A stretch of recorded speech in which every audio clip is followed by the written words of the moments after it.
ফ্রিজে অল্প একটু মুরগির মাংস ছিল, সেটাকে আজকে আমি ভিন্ন আঙ্গিকে রান্না করলাম। খেতে কিন্তু দারুণ হয়েছিল।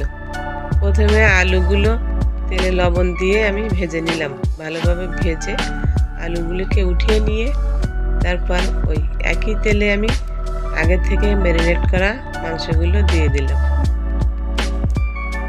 মাংসগুলোকে বেশ কিছুক্ষণ নেড়ে ছেড়ে আমি ব্রাউন কালার করে মাংসগুলোকে তুলে নিলাম। এরকম ব্রাউন কালার যখন হবে তখন উঠিয়ে নিতে হবে। এবার ওই একই তেলে আমি দিয়ে দিলাম কয়েকটা শুকনো মরিচ আর কয়েকটা রসুন, আর দিলাম একটু আদা কুচি দিয়ে বেশ ভালোভাবে ভেজে নিলাম। ফ্লেভারটা কিন্তু সেই হয়েছে।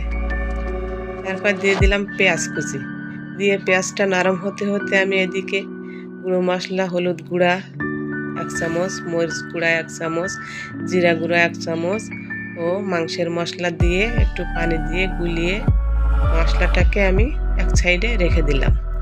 তারপর পেঁয়াজের ভিতরে একটু দারুচিনি, আদা রসুন পেস্ট ও একটা তেজপাতা দিয়ে মশলাটাকে ভালোভাবে কষিয়ে আগে থেকে গুলিয়ে রাখা মশলাগুলো ঢেলে দিলাম। দিয়ে বেশ কিছুক্ষণ কষিয়ে আমি ভেজে রাখা আলু আর মাংস দিয়ে দিলাম। আলু আর মাংসটা ভালোভাবে কষিয়ে আমি গরম পানি দিয়ে দিলাম। এবার কিছুক্ষণ জাল করে যখন ঝোলটা ঘন হয়ে আসলো তখন নামিয়ে নিলাম।